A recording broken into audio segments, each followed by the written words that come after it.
Welcome. In this video on 19th century nationalism, we will look at our sixth case study, that of Italy. Now, Italy fits a different model from some of our previous ones. First, we looked at France and Britain, two nation-states for whom nationalism mainly strengthened the country's identity. We saw in Britain a pattern of gradual reform under the Chartist movement.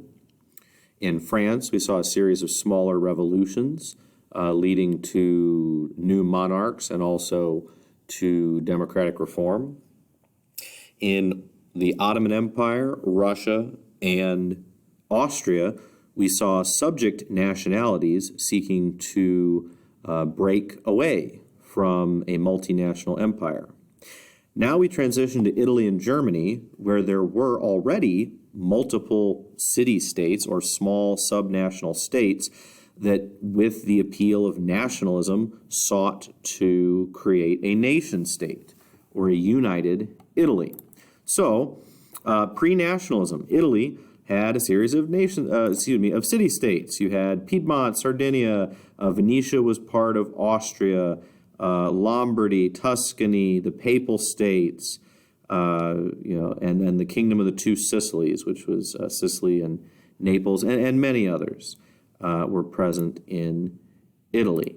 Now, there was influence. The French had part of it, the Spanish, the Pope, and Austria all had influence.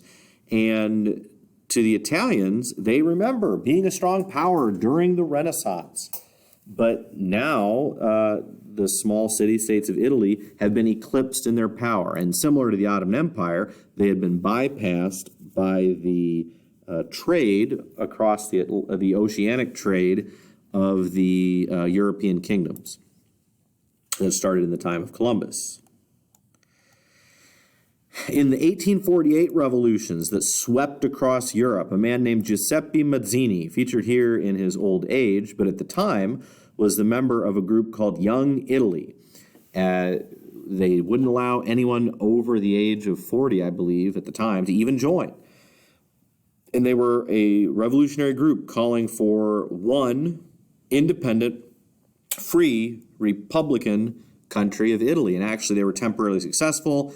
He was heading up a temporary summer government in 1848, and then when the kings and nobles came back into power, Mazzini had to go into exile and did not really return to power.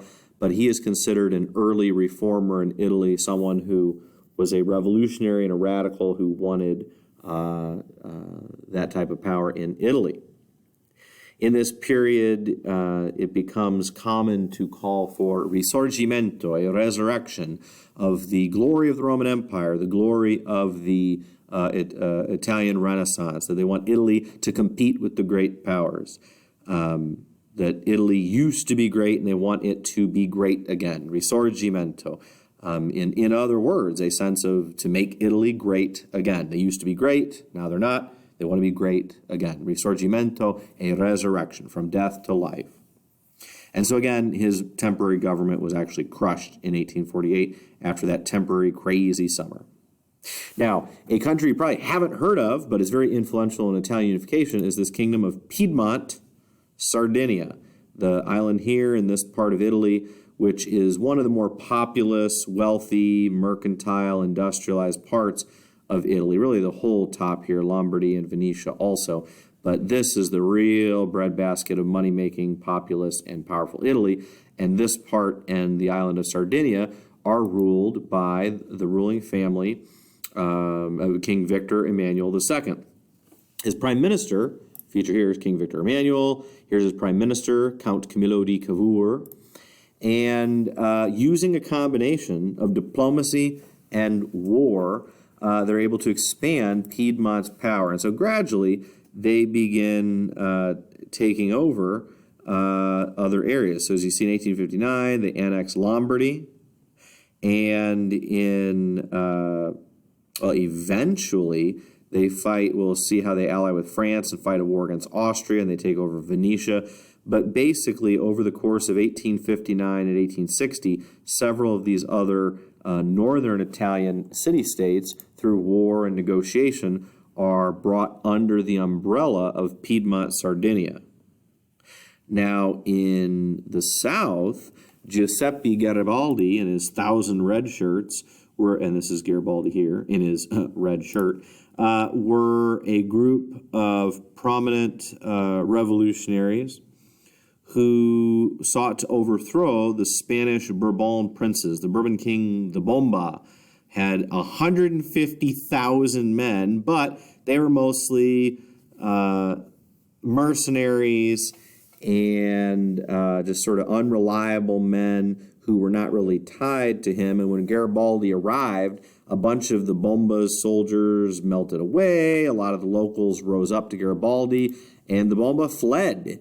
And so he sets up this temporary, months-long military dictatorship on the island of Sicily. He crosses the mainland of Naples, and he is proclaimed the dictator of this territory after having punted the Spanish out. Now, it looks like we might be set for a showdown between King Victor Emmanuel and his, able diplomat Cavour and the romantic military leader Garibaldi. But Garibaldi steps aside. He agrees to basically go into retirement after a relatively brief career uniting Italy and negotiates for all of Italy to be under the rule of King Victor Emmanuel. And so, rather than fighting a civil war, Italy becomes unified as of 1861. Now, one of the lasting legacies of Italy is this concept of irredenta, or unredeemed land. Irredenta refers to land where Italians live, but it's not yet part of the nation-state of Italy. So Venetia was one of them. The remainder of the papal states around Rome was one of them. And then little snippets around, like this is part of Italy today, this for a while is part of Italy, where Italians live and it's not yet part of Italy. So Venetia was taken because Italy cooperated with Prussia against Austria in the 7 Weeks' War, and they actually were able to secure control over Venetia, where it's almost all Italians live there. A few Austrians and some others, but they secured that in the 1866 war. And then finally with Rome. See, the French had basically been allied with the Pope. See, the Papal States were the actual land holdings of the Pope in the Catholic Church. And the French military backed that and refused to let that be the headquarters. So the capital of Italy was still not in Rome. It was up north in Piedmont. Well, when France loses this war we're going to talk about next time, the Franco-Prussian War, the French have to recall their troops from Rome, send them back to France to help fight against Prussia, and in the meantime, the rest of Italy attacks the Papal States and takes all the rest of that Roman territory except for the small territory around the Vatican City. For a time, the Pope is nicknamed the prisoner in the Vatican, that he is under siege or surrounded. It's very complex for the Italians because almost all Italians were Catholic, and yet they were seen as the government was seen as in opposition to the church, and the church was telling Italians that in order to be a good Christian, they couldn't support the government, and it was quite the fierce, situation. But they finally agree in 1871 on how to deal with this situation, which is that the Vatican city-state, a series of a number of blocks, would be deemed an independent country, still the remnant of the Papal States, and the rest of the territory would be part of the Italian state, and the new capital of Italy would be there in Rome. But one of the lasting legacies of Italy is this remaining irredenta, these lands outside of Italy where Italians live, that they're eager to reclaim, and that will be one of the chief things that brings Italy into the First World War. Thanks for watching.